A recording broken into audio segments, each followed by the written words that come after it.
Bago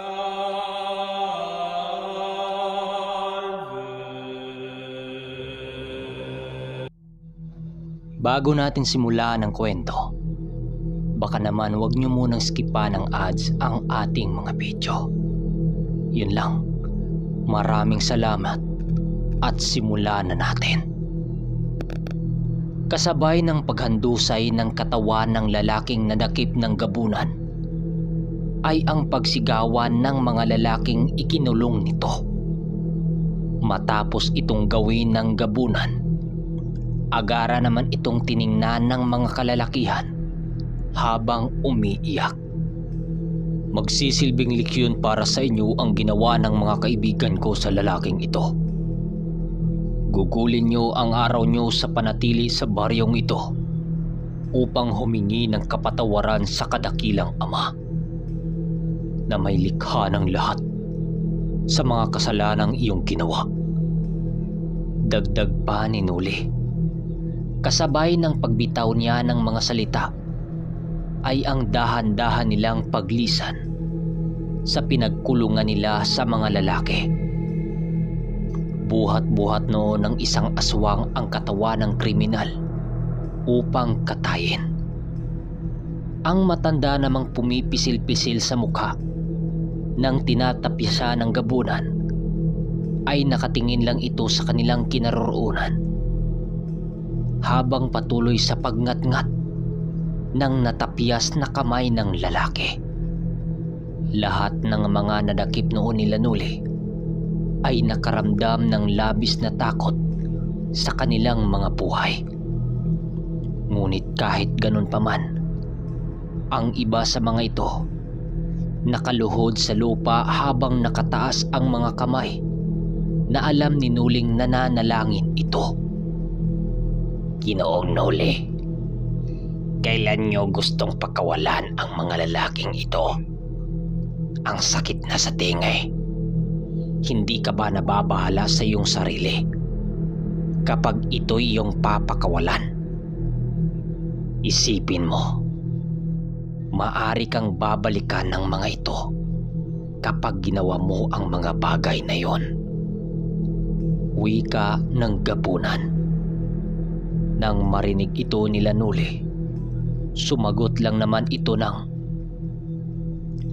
sa unang araw ng susunod na linggo, babalik kami rito. Sa ngayon, ipaparamdam nyo sa kanila ang naayon sa leksyon. Kapag nawala na ng pag-asa ang isang nilalang, doon niya matutunan ang kinakailangan nilang gawin. Kapag natapos na ang parusang iginawad ko sa kanila, sigurado akong pagbalik nila sa kanilang tahanan ay isa na silang bago at ganap na mabuting tao. Paliwanag naman ni Nuli. Nang marinig ito ng pinunong gabunan sa baryo, pinili nitong ipinagbigay alam nila ang nais nila Nuli sa kanilang bihag. Wala namang nagawa noon ang mga aswang, kundi sundin ang kanilang nais. Sa pagsapit ng umaga, pinili na nila Nuling bumalik sa kanilang baryo. Dahil ng araw na yon, pupunta sila sa bayan para dumayo sa isang sabungan na may purong dayo din na nanggagaling sa kahit saang lupalop ng Negros. Sa pagsapit ng bukang liwayway, naging maayos naman ang kanilang pag-uwi.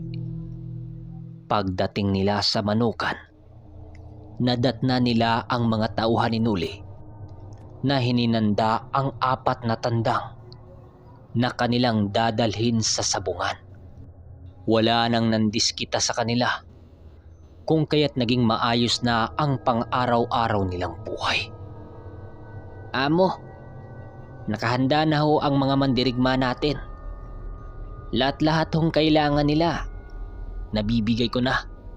Pinakain na ho namin ito ng kisul upang kumakain din ito ng kapwa nila manok.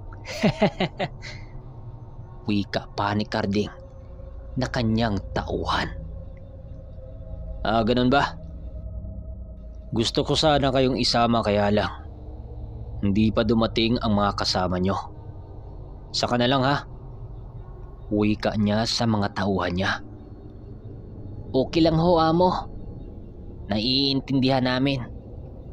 Basta pag uwi nyo ha, dapat may bihag kayong madadala dito. Sagot naman ito habang nakangisi. Sige, ako nang bahala. Malakas kayo sa akin eh. Sagot naman niya dito. Kanuli, matutuloy ba tayo ngayon? Medyo may kalayuan yung lugar na puntahan natin ah. Yung mga kabayo nakahanda na ho. Bungad na wika sa kanya ni Lando. At nakasunod dito sila Manong Duming at Mang Carpio. Maya-maya din ay dumating na din si Guyo habang may bitbit na isang bayong. Habang sila'y nasa biyahe papuntang bayan, doon na rin sinabi ni Nuli sa mga kasama niya ang tungkol sa mga lalaking muntik nang makapatay sa kanya. Hindi naman tumutol dito sila Manong Duming dahil may punto din naman kahit papano si Nuli.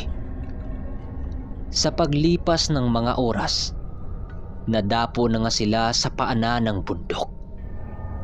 Nang makita nila ang mga kapwa nila sa bungirong naglalakad sa isang ruta, kaagad naman nila itong sinundan.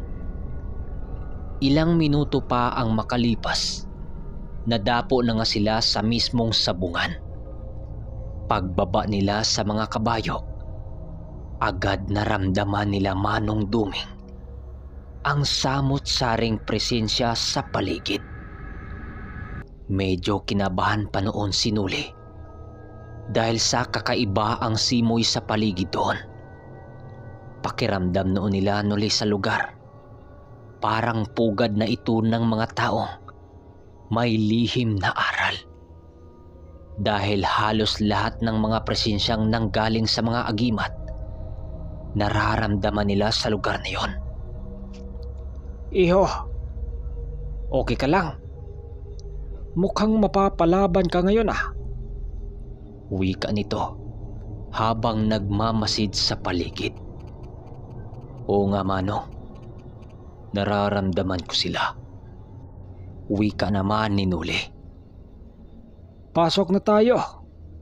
Medyo nasasabik na ako sa tuba eh. Dito na muna kami Nuli ni Doming. May mahalaga lang kaming pag-usapan. Wika ni Mang Carpio. Sige Manong, walang problema. Maglilibot na muna kami. Sagot naman niya. Habang naglilibot sila Nuli kasama ang kanilang pangkat, napansin nilang napakaraming mga taong may dala-dalang manok kumpara sa mga manunugalang. Sa ilang minuto nilang paglilibot, may napansin sila Nuli na 3 lalaki na nakaupo habang nakaharap sa 3 bayong na wala ng kalaman-laman. Animoy, mga talunan ito. Base sa hugis ng kanilang pagmumuka, nilapitan ito ni Nuli sa kinausap. Kaibigan, kanina pa ba kayo rito? Wika niya. Magdalawang oras na po. Medyo minamalas nga kami. Natalo yung 3 naming pambato. Kaya nais na lang naming iuwi ito eh, yung natira namin. Kisa naman masasayang lang. Kayo po ba? Sagot ng isa sa mga lalaki. Nang marinig ito ni Nuli, sinabi naman niyang hawakan lang niya yung hawak nitong tandang. Habang hinimas-himas niya ito, nakatingin naman siya sa paligid. Ang sabi niya sa kanyang sarili, paano nga namang manalo ang mga lalaking yon? Halos purong may mga karga ang mga sabungirong dumayo sa lugar. Tapos, tiyempo pang may mga karga pa ang nilalabanan nila. Kung hindi ka kagalit sa Lobilyo, ilaban natin ito ngayon din. Batid kong tanging ito lang na manok mo ang may dala-dalang swerte. Wika ni Noli sa lalaki. At bakas dito ang pagkagulat. Oo nga naman kaibigan. Baka gusto mong makaganti kahit papano? Sabat naman ni Danilo. Kayo. Wala na rin naman kaming pamusta eh. Kaya kung gusto nyo, kayo na ang bahala sa pamusta. Sagot naman ng lalaki. Magamat hindi niya kano-ano ang lalaki, nais niyang tulungan ito upang kahit papano magiging masaya ito sa kanyang pag-uwi. Sige, kami na ang bahala sa pamusta. Pero ikaw ang magbibitaw, ha? Sagot naman ni Noli nang siyang ikinasaya ng mga kasama nito. Habang nakipag-ulot ang lalaki sa kapwa mga sabungero sa lugar, narinig pa niya ang sinabi ng isa sa mga kalalakihan na lumapit dito. Hoy, Paeng! Di ka ba nadala? 3 manok mo na ang nadali ah. Akala ko ba uuwi na kayo? Nais mo talagang umuwi ng walang-wala. Wika ng lalaki. Nahalatang minamaliit ang lalaking kausap ni Noli. Dubayan mo na kami. Kanina pa kayong nangasar sa amin eh. Huwag nyo nang antayin pang mapuno kami sa kakainsulto nyo. Insulto daw. Umuwi ka na. Bulok yung mga manok mo. Sagot naman ng lalaki sa kabila. Habang pinakinggan nila Noli ang mga sinabi ng isang lalaki, tinanong naman nila Danilo ang kausap ni Noli kung sino yung mga taong kung makapagsalita hindi nakakasakit ng kapwa. Kababaryo namin yung mayayabang eh. Palibhasa kasi, siniswerte lang sila ngayong araw. Sagot naman ito. Paglapit ng lalaking kanina pang nang aasar, kaagad naman itong kinasahan ng lalaking kausap ni Noli. Kampante naman ang lalaking mananalo ulit sila. Pero ang hindi nila alam ay mapapahiya sila ng mga oras na yon. Paglapat ni Noli ng mga dasal sa manok nito, nagwika naman siya ng, "Huwag mong ilapat sa lupa ang tandang hanggat hindi pa ang unang bibitaw nito. Ikaw na ang magpaliwanag sa sentensyador. Tiyak na mananalo itong manok mo." Wika niya. "Salamat, Ginoo. Papasok na po ako sa loob." Nakangiting wika ng lalaki. Pagsampa nito sa ruweda, nakaharap nga nito ang lalaking nambubuli sa kanilang grupo. Grabe naman yung nainsulto sa kanila. Biruin mo, mismong kababaryo lang pala nila yun.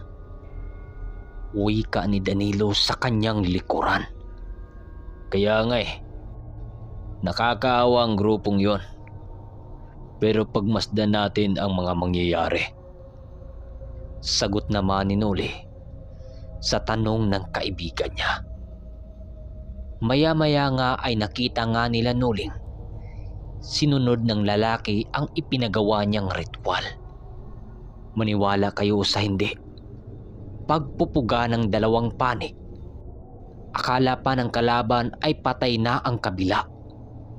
Ngunit paglapag nito sa lupa, hindi na tumayo pa yung kanila nang siyang kanilang ikinagulat. Nanalo ng walang sugat ang manok na yon nang siyang ikinatuwa naman ng mga lalaki.